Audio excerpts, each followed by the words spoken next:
Peace. Welcome to Spears and Mike's podcast. I'm one of the hosts, Zulu King L1. It's my pleasure and honor to have been building with you all, you know what I mean, for the past few months, like the end of July. Me and my co-host, Zulu King Razor, Zulu King Just P, and Shaka Zulu Watt have been giving you some of our Zulu Nation stories, Zulu Union stories, some history with the Black Spades, the Ghetto Brothers, so on and so forth. We've been covering some topics in hip hop culture, whether it be MCing, B-boying. We haven't gotten too much into the graffiti, but we're definitely gonna be getting into the graffiti. Um, we'll be getting into the DJing as well. You know, we're gonna strive to continue on giving you hip hop culture content as well as knowledge and also the streets. You know, when we talk about the streets, hip hop culture derives from the streets. Hip hop culture comes from the gangs. You know, those that are familiar with the Zulu Nation, the Universal Zulu Nation, and also now the Zulu Union. All of this comes from the foundation, Black Spades, and the time that was, you know, the whole New York City was just ran by gangs. It was gang culture in the streets of New York City. All praises due. Hip hop culture changed a lot of that.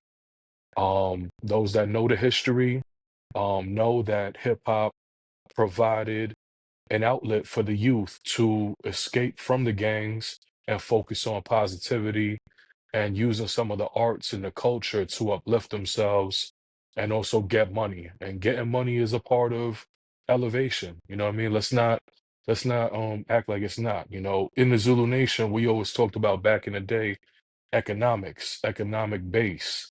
You know, establishing a strong economic base will elevate your lifestyle and also make you act differently. I mean, I think all of us can attest that once we got some money, we probably started acting brand new or started acting differently. And usually that's in a positive way. And money isn't the root of all elevation or success, but it definitely does help your status and your position and how you feel. So, you know, it's something that we encouraged always to, you know, work hard, study hard, build yourself up, build your family up, you know, and establish that strong economic base. So, with all of that being said, right, November is Hip Hop History Month. Some people may not know that November is Hip Hop History Month, but people in the Zulu Nation, people in the Zulu Union, people in the Temple of Hip Hop, and many other hip hop organizations have always spoken about November as Hip Hop History Month, right? Um, Many people may be confused with the Hip Hop History Month and the Hip Hop Anniversary. Hip Hop Anniversary has always been around November 12th, which is the founding of the Universal Zulu Nation. And you know, now people are saying the anniversary of hip hop is related to Cool Herc and Cindy Herc's. I'm sorry, Cindy Campbell, Cindy and Herc, Cindy Campbell's jam at 1520 Cedric Avenue in the Bronx, on the west side of the Bronx, right across from River Park Towers, you know, not too far from there. Um, so that was the first jam, right? So August 12th, 1973. You got the Herc side and the Herc Jam.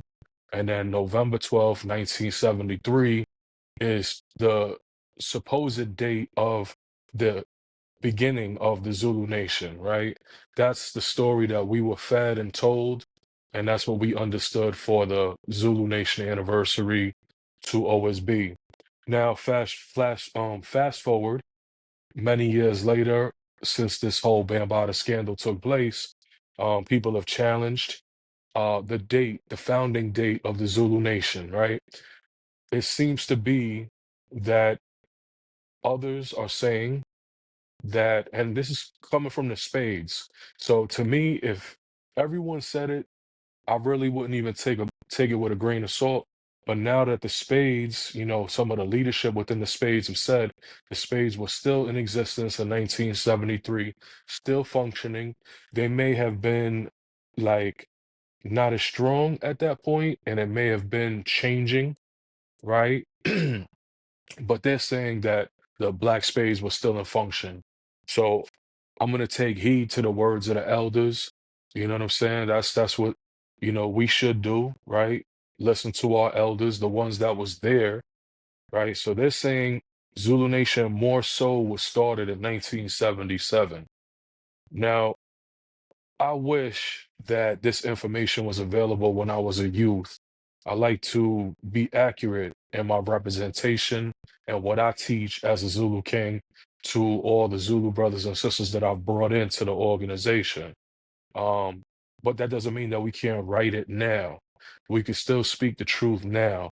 We could still say we were mistaken or we were given misinformation, and now we got the accurate information from the elders. You know what I mean? So we're going to take heed to that, but we'll also still reference 1973 because that's what we always been told. So, we'll represent that like from a historical point and say that's where they say it was started.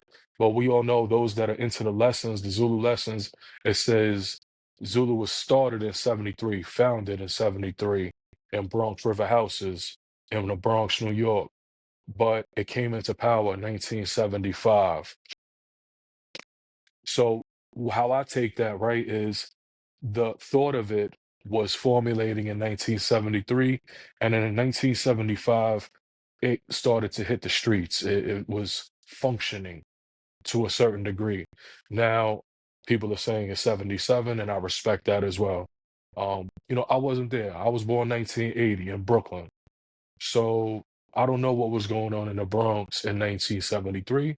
I don't know what was going on in the Bronx in 1977.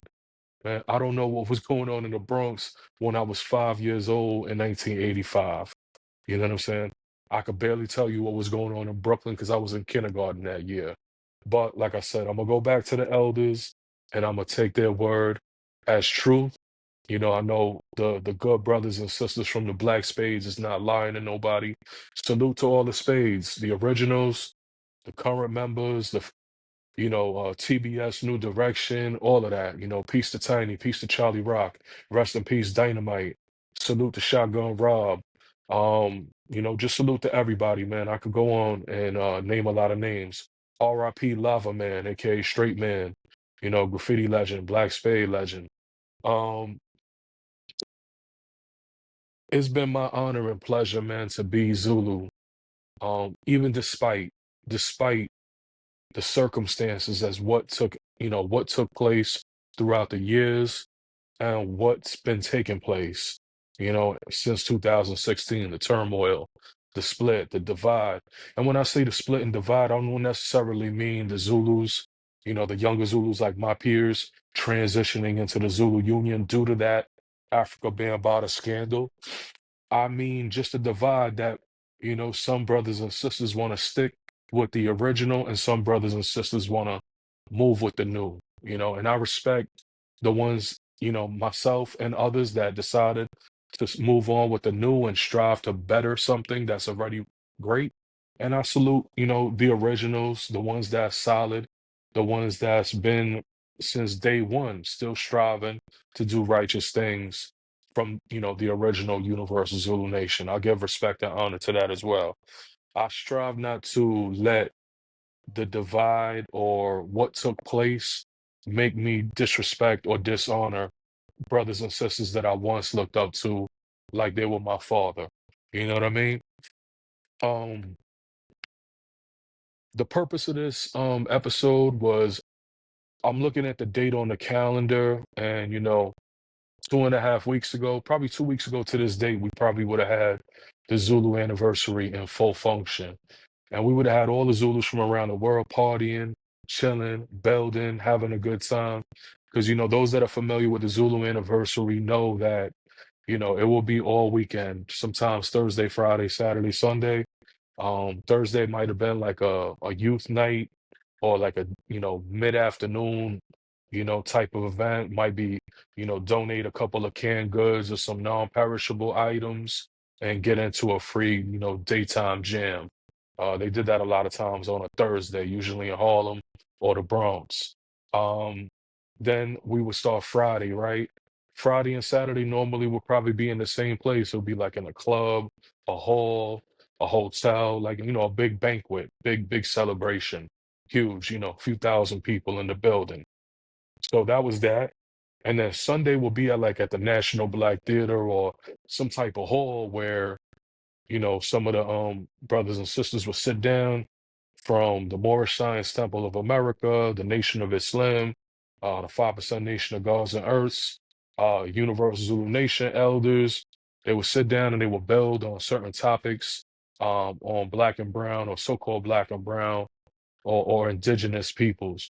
We would break down the culture, where we came from, so on and so forth. That was called the meeting of the minds, and that would take place every Sunday. So, with all of that, right?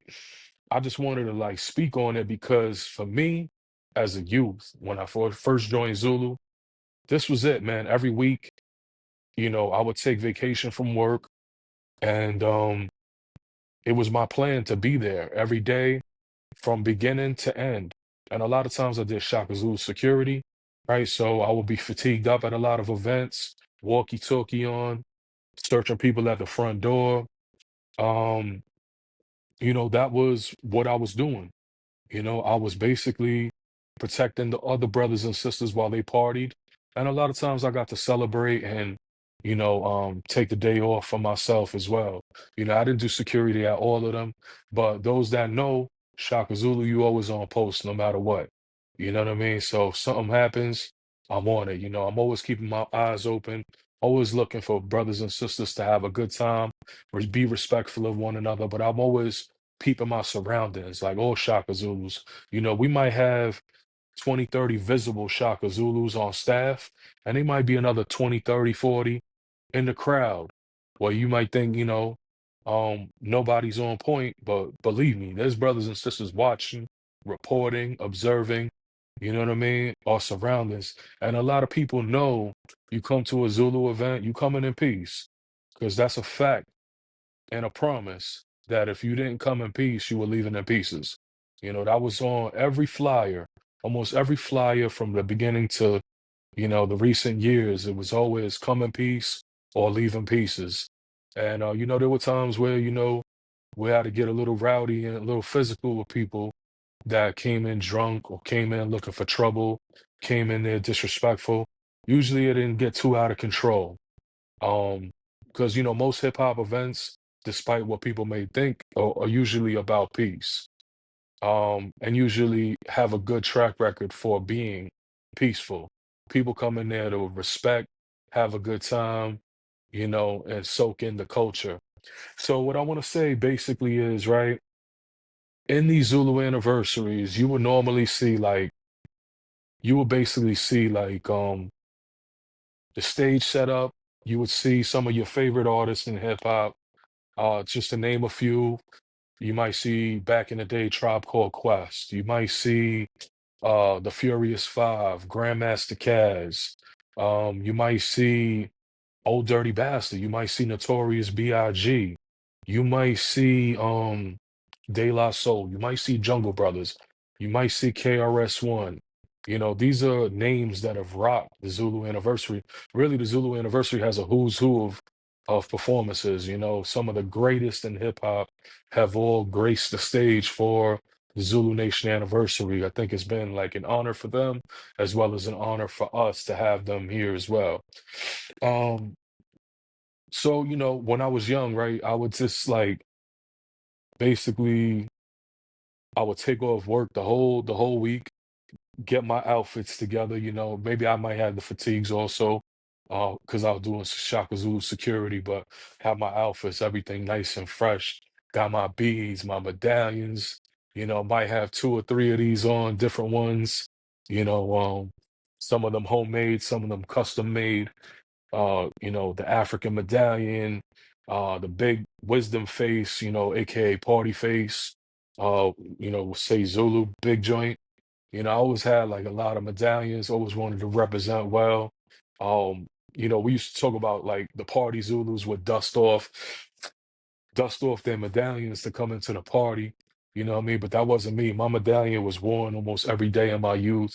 I'll be going around New York, Long Island, always with my beads on, always representing, always building with people, connecting with people. So, Um, got my outfits ready, got the days off from work, and I'm on the jack, I'm on the phone, calling up the Zulu brothers and sisters. Yo, we gonna meet up here, we gonna meet up there.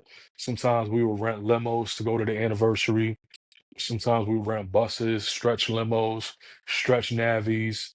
Most of the brothers had bottles on deck. You know what I mean? It was a big celebration, man. We went in there, looking good, smelling good, feeling good, and just there to soak up the culture and celebrate the fact that the whole world was in there to celebrate Zulu, and we were Zulu, man. We are Zulu. So it was like a big celebration, a lot of positive energy, a lot of love.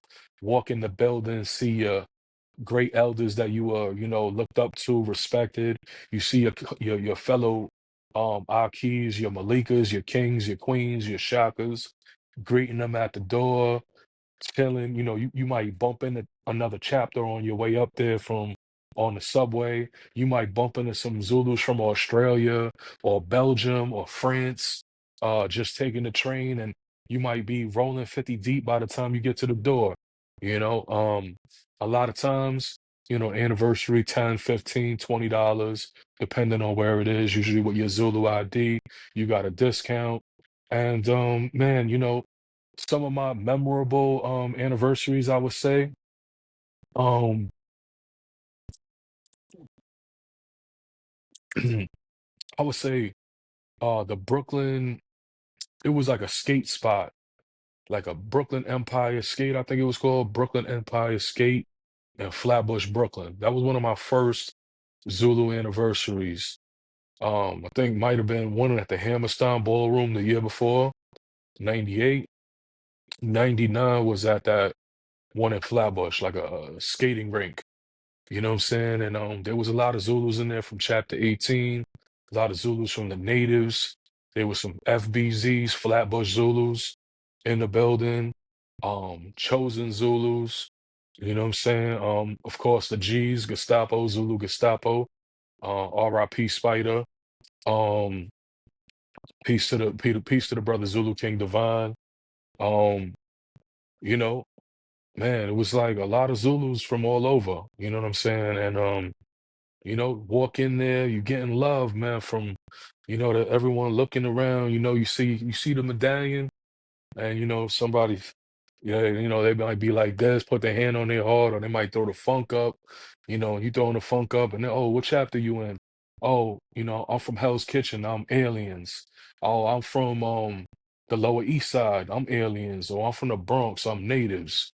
Oh, I'm from the Bronx, or I'm from Washington Heights, I'm the G's. Oh, I'm from Jamaica, Queens, I'm chapter 18. Oh, I'm from chapter 17 up in Flushing or Elmhurst. You know, um, you know what I'm saying? So it was just Zulus from all over, man, greeting each other, building, exchanging maths, talking about the lessons, talking about their chapter, where they're from, their background. And all of this is like we got KRS-One performing, we got TC Islam hosting the event.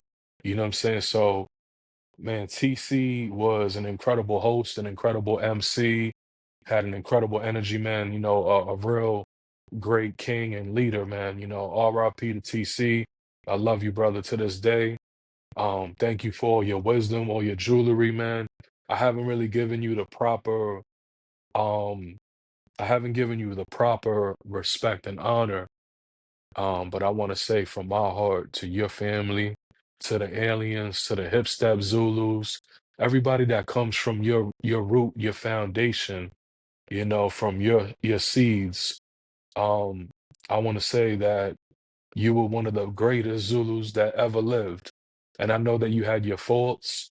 I know that you love Zulu though. I know that you loved the members, the energy, the wisdom. I know you really love this inside and out. I could tell that you loved it, and I could tell that it meant the world to you, man. And I would say that TC Islam gotta be, even if 10 years passes, he's still one of the top Zulus that ever came into this organization. You know what I mean? So I just wanted to give you the proper honor. Um, we love you and we miss you. And we're gonna continue to speak your name for many years to come.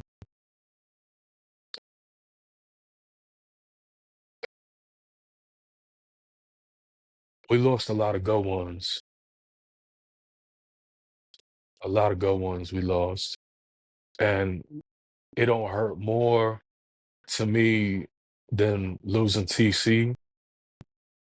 And it also hurts a lot losing Matthew Hall. You know, those that ain't familiar with Matthew Hall, um, he was a Zulu that was a young Zulu, 18, 19 years old. I think he joined 17, might have been 19, 20 years old or 21. He was young. I'm not sure how old he was, but he was taken from us. He was killed in Harlem. Um, Matthew Hall was taken from us right before a Zulu anniversary. While a Zulu anniversary was being planned, I think it was like one week away from the Zulu anniversary, because we would have our universals at the first and last Wednesday of every month at the National Black Theater. And Matthew Hall was a college student at Hunter College, a young Zulu, and I think he was like the vice president, or he may have been like the chapter president at some point for the Zulu Legend chapter, which I think was called Chapter 23 Zulu Legends. Could be wrong. I know currently right now there's a Chapter 23, Connecticut Pharaohs. They're not connected the same. Zulu Legends started in like 2001, 2003. I think that, like around the same time frame, Matthew Hall was taken from us. I think the brother Spice is considered to be one of the founders of the Zulu Legends. People were kind of disputing it at first, and I remember Silver Dollar, who was the co-founder of the G's, went outside with Spice and they talked it out, and I guess everyone settled that Spice is going to be the co-founder of Zulu Legends. And peace to Ben, peace to peace to Yogi, aka YG, and rest in peace to Matthew Hall, aka Optimus Rhyme. Matthew Hall was at a meeting, a National Black Theater meeting, a universal meeting where, we was talking about organizing the Zulu anniversary. And there was a brother that got assaulted, an elder brother. I'm not gonna say his name. He was assaulted on 125th Street by some gang members. And I ain't gonna say the name. Um, but those that could imagine Harlem, we know who's around, right? So what happened was the brother was assaulted. He ran upstairs and had some blood on his shirt, and he looked upset and he looked distressed. So brother was like, "Yo, what happened to you? What happened to you?" He was like, "Yo, I just got jumped by some knuckleheads, some youngsters out there." He said what gang it was. So instantly I jumped up. Another brother jumped up. About four of us jumped up. I'm not gonna say nobody's names out of respect for their privacy and out of respect for what took place. You know what I'm saying? So we were like, "Yo, where they at?" He like, "Yo, I think they going walking towards Lenox." We on Fifth Ave and 125th Street. And so we split, right? We split onto two different sides of 125. The side closest to um, I guess closer to like 124th Street, right? And the brothers were on the one side of 125, closest to 126th Street. So we're walking from Fifth Avenue towards Lenox in that direction, right? So that will be west. We're walking westbound on 125th Street. So we have the brother walk first, and we got two brothers, two Shaka Zulus on the left side, two Shaka Zulus on the right side. Anytime we forming on somebody, we're gonna split up because you never know. You can't have all your soldiers in one spot. You gotta split it up and then form on somebody from both sides. Don't be stealing our tactics. That belong to us. You know what I mean? I mean, whatever. I'm sure somebody else uses it, but um, we walk in and our hearts are pounding. We know shit's about to get real. Harlem ain't for play. You're not from Harlem, you gotta really move real dangerous. You know what I mean? Because it'll go down. You know, people are not for play there. The gangs ain't for play. Those that know. So we walk in. The brother walked past the two dudes that jumped him. They talking. They don't even recognize him as he walks through. So he steps through, turns around, and goes like, "That's them." Two of the brothers that was on that side. Now I wasn't on that side. I was on the cross street side with another brother. Right. When the two Zulus walked by, as the two dudes, they were on bicycles. They were like walking their bike. One was on riding the bike, but kind of like stationary. They weren't moving too much, but they like moving a little bit. So as them two dudes, like as the brother, the elder brother was like, "That's them right here." Two of the young Shaka Zulu brothers, my peers, that two of my beloveds, they clotheslined them, bang, ran them off, knocked them off their bikes, right? Knocked them onto the floor, bing, bang, boom, washing them something crazy, right? Now, the brothers that we fighting with, they're in our age range. I'm 23, 22 at the time. Now, just turned 23. The brothers that was on the other side, they like 22, 21. Them brothers like 19, 20, something like that. So, it wasn't like we were much older than them. Um, they getting washed.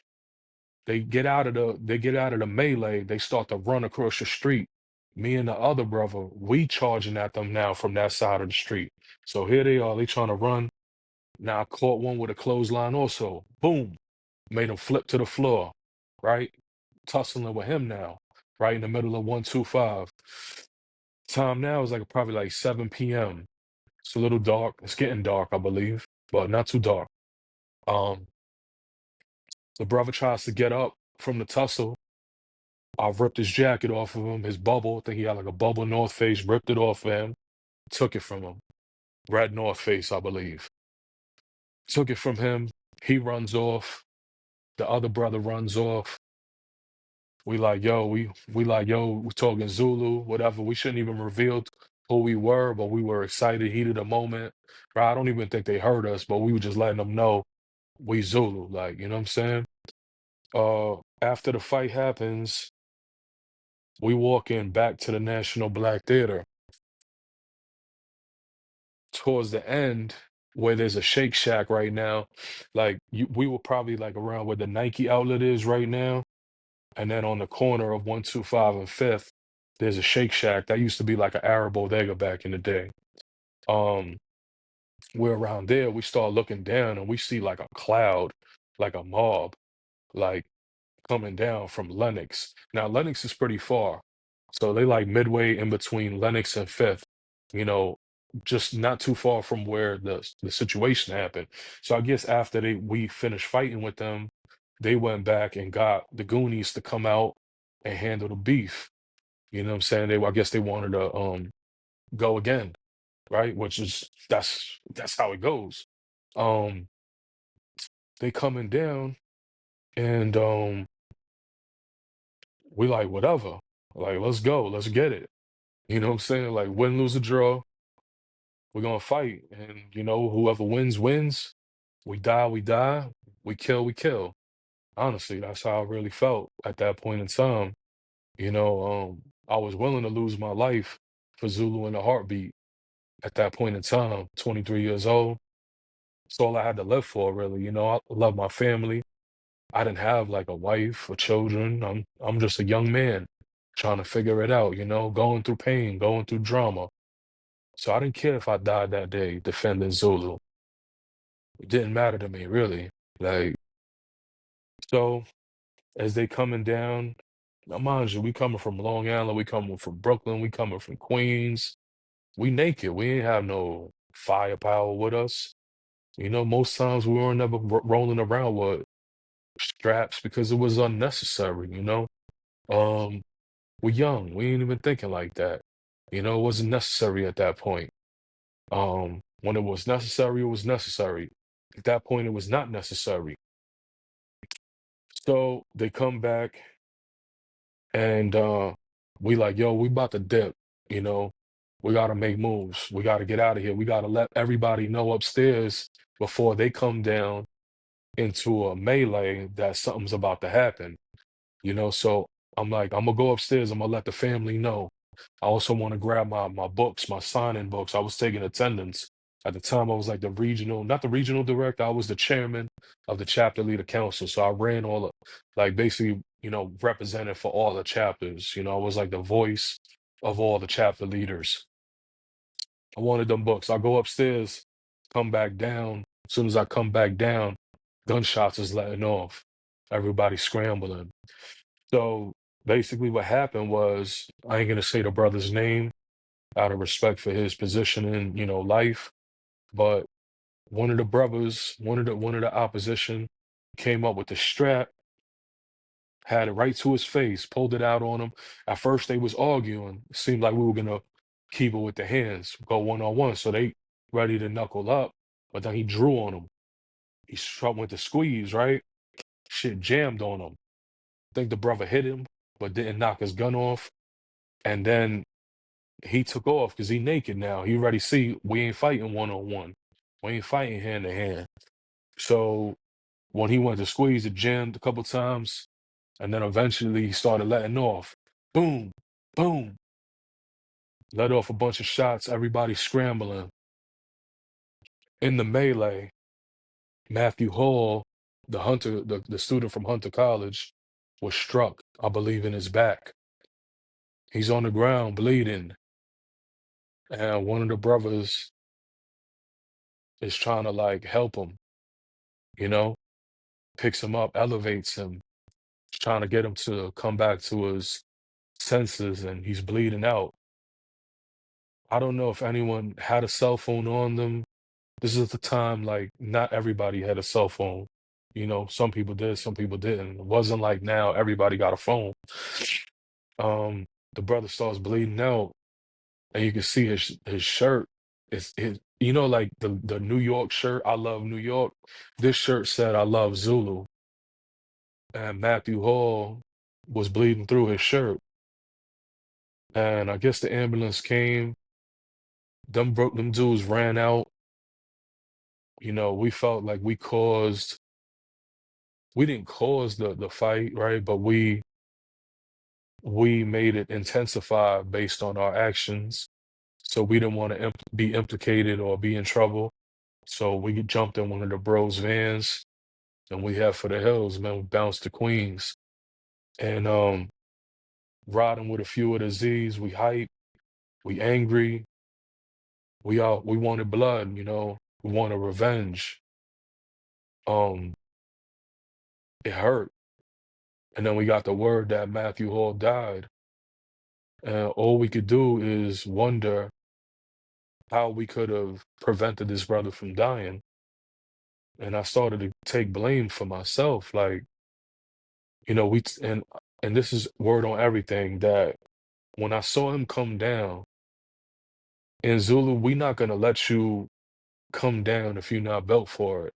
If we riding out, we'll tell a brother, like, if you're not built for it, like if you a revolutionary or you a peaceful brother like a hippie or you a nerd, a geek, because there's a lot of different types of people in Zulu.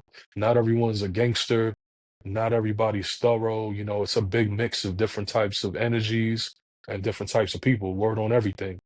But there's a lot of gangsters, a lot of tough guys, a lot of brothers that's built different, ready for action, ready for, brothers that's got a little bit of it all, well balanced, streets and intelligence.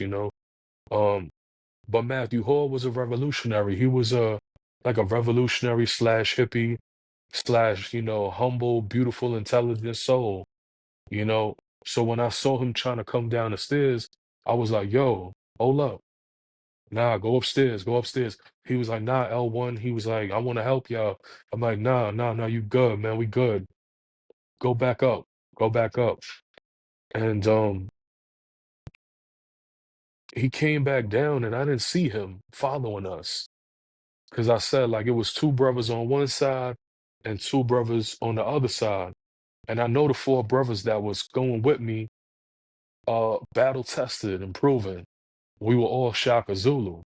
So we would go to training every week, whether it be Harlem YMCA, whether it be Yankee Stadium at the Bronx, where the original Shaka Zulus trained, where B.O. trained them. You know, we trained at that park with Tafiq. You know what I'm saying? So we were sharp. We was ready for war at all times. But Matthew Hall, I didn't know, I didn't know him to be a gangster or a tough brother, you know what I'm saying? And that's not to say he was weak or a liability, but I'm not gonna bring someone into the battlefield if they're not ready for the extreme violence. Like I've been there plenty of times, you know? So I told him to fall back and I thought he fell back and he didn't. And I took the blame for myself for many years, wondering like why didn't I see him following us? Word on everything, I didn't really see him. Mind you, I was focused on, you know, being on point and getting ready to fight, so I wasn't looking behind me. I was just looking forward because I knew the opposition was forward, westbound. So I'm not looking eastbound, not looking behind me in the opposite direction. When he died, it hurt. It hurt. And there was a lot of media press um about the brother. And when he died, it was all over every news front page. Hunter College students slain. Even some of the articles that said that it was a Zulu Nation versus Zulu Nation fight, and he got caught up in the middle of it. There was even like I think the New York Post said he was killed because he was bringing white people into the Zulu Nation. Meanwhile, there was mad white people already in the Zulu Nation, and Matthew Hall was half black, half white. We didn't look at him as a brother that was white. And for the record, like in Zulu, we don't look at anybody's color. We look at people based on their knowledge and people based on their contribution to hip hop culture. So the brother passed away, and it hurt a lot of people. Hurt a lot of people. Um, he was loved by a lot of people, and I remember Bambaataa encouraging everybody to show up in full force for his services. And I remember getting on the train and meeting well over 100 Zulus. Not sure exactly how many, but it was well over 100. And to me, it just felt like we were 500 deep. It wasn't that. I don't think it was 500, but it felt like that. Basically, every Zulu that I probably could have known was there. So we were on Shaka Zulu duty. I remember coming in with Bambaataa. We had formed like a pyramid of Shaka Zulus around him so nobody could touch him or get to him. And as soon as we turned the corner, and I forgot where his services were, but man, we turned the corner and it was ABC 7, it was CW 11, it was ABC 7, CBS 2, uh, W UPN 9, I think at the time it was called UPN 9. Basically every channel, plus your national channels like CNN got like national coverage also, and everybody was there taking pictures. You had all types of agents in there too, taking wild pictures. Um, and I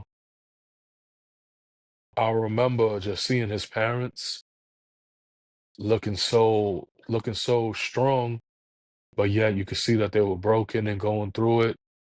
And I remember shaking their hands and offering my condolences. And I just couldn't help but to think that if I was made a better decision or did something differently, that maybe Matthew Hall would be alive. And when I say that, I mean like make sure that somebody would have held him physically back at the National Black Theater. Maybe I would have saw somebody and said, "Yo, grab Optimus right now and take him upstairs," or been more stern with him so he could have maybe respected or feared my word. You know, um, but there was nothing I could do. It was out of my hands. I couldn't control him, and I couldn't control the circumstances as to what took place. I want to say I'm sorry to his parents for not keeping him back physically to ultimately, save his life. I could say that I love the little brother, man. Like I had like a good amount of respect and love for him because at the time, right before he died, I said, yo, let me holler at you. Me and him were building, and I said to him, yo, I said, I really like how you moving, man. I like your energy. I think you're a dope person, man. You're gonna be a great Zulu. You already are a great Zulu. I said, anything you need, you let me know. He said, wow, L1, that means a lot to me. He said, I look up to you in Q. And, peace to Zulu King Q, one of my comrades from chapter 18, Z Gang. He said, I look up to you in Q. And I was taken back by that. And I was like, you know, he looks up to me in Q. And I'm like, deep down, I kind of looked up to him, even though he was younger than me. And I just want to say, bro, I'm sorry, Aki. I'm sorry that the world is so foul, man, and dudes are so cowardice that, they couldn't just take a loss and say, we did something terrible to an elder brother. They came back and they got us. They could have left it at that, but they wanted to take it again, and they took a great person. I don't know what would have happened if this brother would have been alive, man.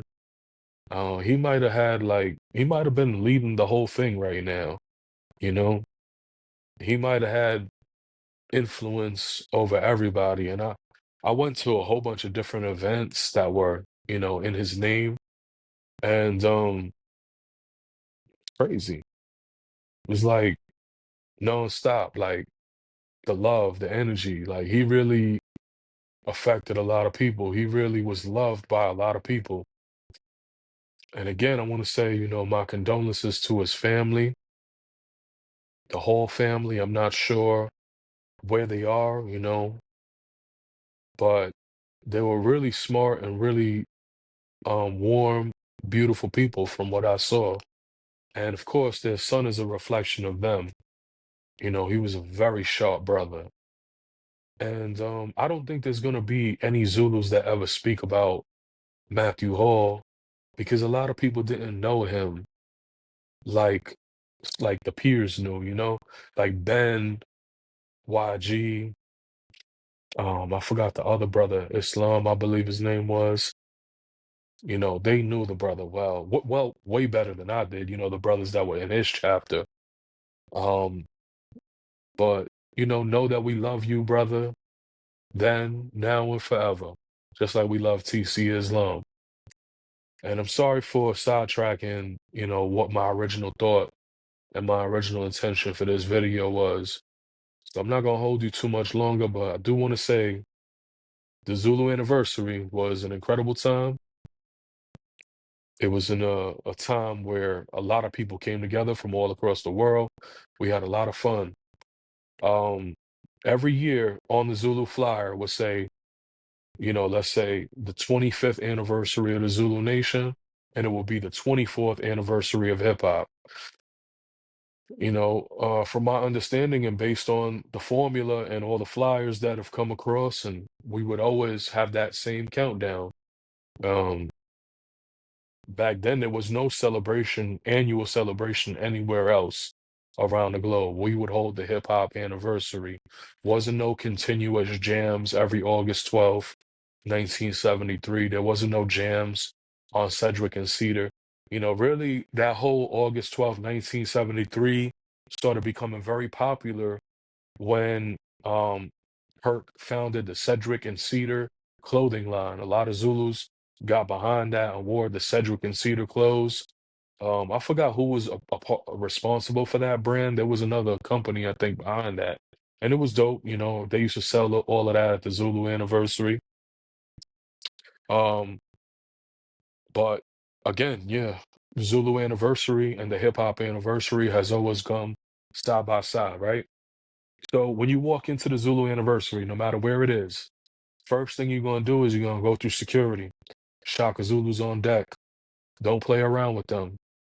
Pay your money, have your ID ready, whether it's your state ID or your Zulu ID, pay, whatever it is. Zulus have reduced admission. You pay, don't bring no weapons, don't be starting no trouble, don't come in drunk, don't come in looking sloppy. They're gonna throw you right out before you even get in. So act right. Come in, you get searched, boom, come in, you see all the tables around the perimeter, trucker hats spray painted by a graffiti artist, custom made fitteds, custom made snapbacks, Zulu on it, Zulu Nation, whatever, medallions, beads, all types of Afrocentric paraphernalia, beads, earrings, all of that, all the jewelry, medallions, uh, copper rings, stones, all types of stonework, all of that on the tables. Zulu Nation t-shirts, Zulu Nation hoodies on the tables. Spray painted, airbrushed t-shirts, custom art being done on hats, sneakers, all of that. You know what I'm saying? All of that was taking place. People doing canvas, doing art on canvas, already made canvas pieces, from different graffiti artists on deck. Um, VHS tapes on knowledge, books, all on deck. All the merchandise from all the Zulus being sold. Lucky Strike got his medallions on deck, all types of stuff. Graffiti pieces, spray cans, Krylon spray cans with a necklace on it. You know what I'm saying, for the beat for the graffiti artist. B-boy medallions that says Zulu Nation with a brother doing a head freeze or different b-boy moves. Um, it was just everything was hip hop and Zulu related all across the perimeter. Mixtapes, CDs, artists handing out promo CDs, artists handing out flyers with their bio, artists selling their merchandise, and the dopest of dope people. Some of my favorite performances of the Zulu Anniversary was the whole boot camp clique performing at the New Yorker Hotel. They had reunited with Rockness. That was incredible because I got to build with them backstage. I was chopping it up and building with Steel, with Ruck, aka Sean Price. Those that know one of my favorites is Sean Price. Boot Camp Click is one of my favorites. Got to build with them. They tore that shit down. I was excited like a little kid. You know, um, various groups from Wu-Tang performed throughout the years. KRS-One tore up many, many, many Zulu anniversaries. And the dope thing was he always had the illest B-boys on deck. He always had, like, at the Zulu anniversary, they had the graffiti artists doing big murals in the back on canvas. They had b-boys. They had DJs rocking the stage. There used to be DJ battles. There used to be beatbox battles, b-boy battles, all types of giveaways and trophies and prizes for the best b-boy or the best DJ. Um, man, it was like hip hop euphoria at the Zulu anniversary. Um, one of my memorable times is seeing Beanie Siegel pop up out of nowhere with some of the brothers from Philly. He had just happened to be in Harlem, and someone told him that the Zulu anniversary was going on at the National Black Theater, and he pulled up and it was so crazy because he just pulled up and wound up performing. And I think he did a new song where he was coming at Hove. This is when him and Hove had a little bit of static, and that set the internet on fire because somebody recorded it, and it was Beanie Siegel coming at Hove live at the Zulu Nation anniversary. And when Beanie walked through the door, they were like, "Yo, L1, do security with Beanie." I salam Beanie, met him, introduced myself, salammed him, and then we was just chopping it up here and there, and he didn't mind that I was, holding him down. He told me like, "Yo, can somebody get me some bud?" And I sent one of the Zulu brothers to go get him some bud. He was happy. Um, and he was a humble brother, you know, um, and I enjoyed building with him. So that was dope with the whole Beanie Siegel thing. He came out to 125, chopped it up with all of us, all the Z's. I got a dope picture of myself and all the Zulus, Hood Humble, Kiss Money, um, man, all the brothers. We was piled up next to Beanie Siegel, you know. And he was like, "Yo, y'all crazy, man." He kept telling us we crazy because we was like, our energy was crazy at the time, you know. Um, so that was dope. Um, Immortal Technique. He used to kill all the Zulu Anniversaries, especially when I think like the second album came out, Revolutionary Warfare Volume 2. You know, anybody that's a fan of Mortal Technique know that album was crazy, you know, wild, wild album, and he performed that many joints off that. Um, who else, man? Like I said, Tribe, Nucleus, when they did Jam on it, that was pretty crazy. Seeing that back in the day. I think that was at one of the Skate Key events. That Skate Key was dope, man. It was dope. A lot of good events, a lot of Zulu events up in there. A lot of good events at the National Black Theater too. A lot of good Zulu anniversaries at the National Black Theater, the New Yorker Hotel. Good anniversaries over at Malachi York spot in Bushwick when they before they renovated it, after they renovated, all of those spots were dope.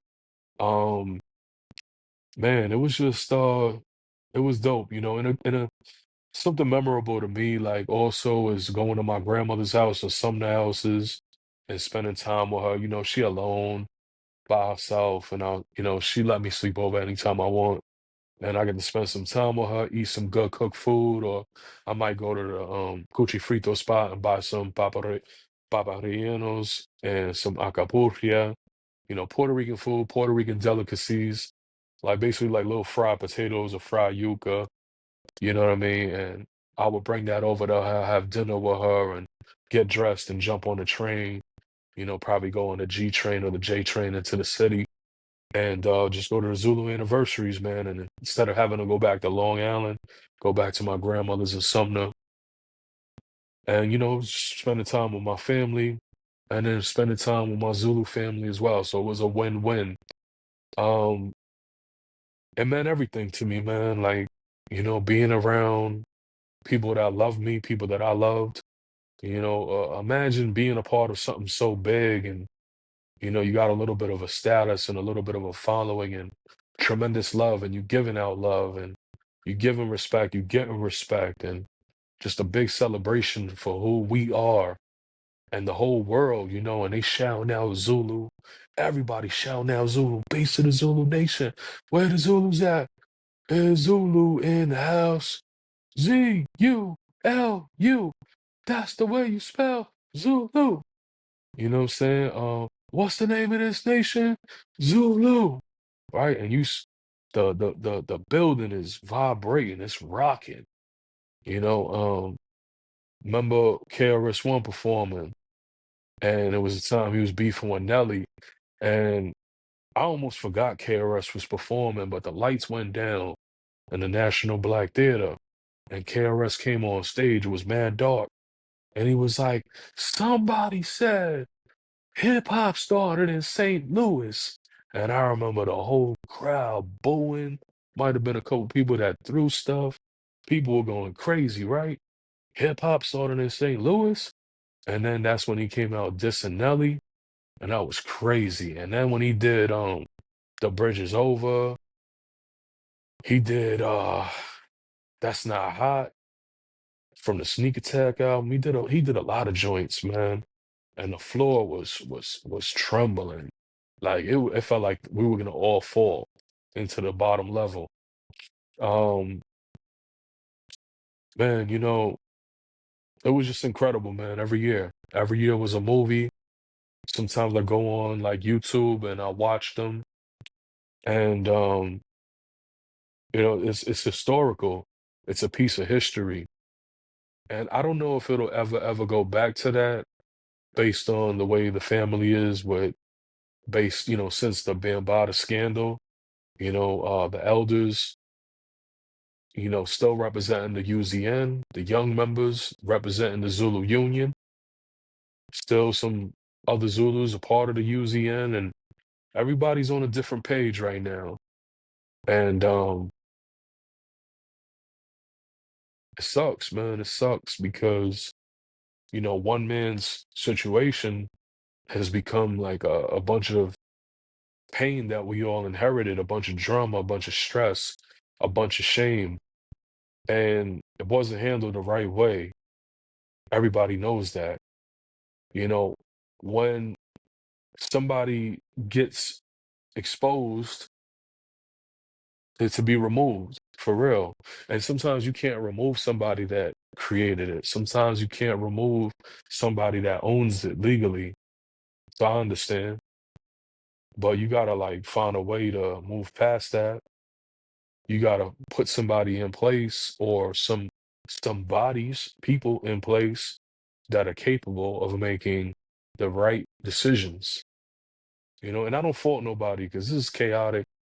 It was out of nowhere, blindsided people, you know, and who knows what's right and who knows what's wrong? Nothing is foolproof. We're all human beings that are prone to error. But that happened in 2016. It's 2024. I think they did like one or two Zulu anniversaries out of state, maybe one in Atlanta, maybe one on the down low here in New York. I don't know what the turnout is because I would never go and celebrate it. You know what I mean? Because it's not the Zulus that I know. My peers are really not over there partying with them, you know? Um, and I wish the elders well. I hope that they sort it out. I hope that they find a way to recover and organize it and deal with some truth and hold some people accountable for the wrongdoings. And I hope they clean it up for the sake of the historical aspect, to keep the history flowing and going. I don't want to see the death or demise of something that was once so amazing and once so beautiful. So, I want to see it, go back up, you know. I'm not going to participate in it though, respectfully. When I came to that decision with my peers to start the Zulu Union, when we came to that decision as a collective and organized it from east to west and abroad, we sticking firm on those guns. Like we're sticking firm on that decision that we stand with the survivors, we stand on truth. We reorganize the principles instead of peace, love, unity, and having fun. It's peace, integrity, work, peace, love, integrity, and work. That's what we standing on right now. We want to stand by the survivors. And we're gonna actually film a new video probably tomorrow, inshallah. Speaking about a new survivor that has come forward with his truth, a brother from France that's like a Brazilian mixed martial arts champion. They said he was sexually assaulted, allegedly sexually assaulted by Africa Bambaataa. We're gonna speak about that tomorrow on another episode. So, we still stand with the survivors now and forever. Those that think that's whack, so be it. I'd rather be seen as disloyal or as a turncoat than standing beside somebody that violated the people, somebody that caused harm to youth. We protect our own in the Zulu Union. We protect our own in Zulu also. It's always been about the babies, always been about the youth, always been about the queens. So we stand firm that we're standing with the survivors and we're standing for what's right. And what's right is to protect our queens, protect our youth, protect our babies, and always strive to be righteous and stand true to principle. That's where we at with it. Again, this is Zulu King L1, co-host of Spears and Mics. Love y'all. Like this video, share it, stay tuned. More to come soon. Peace.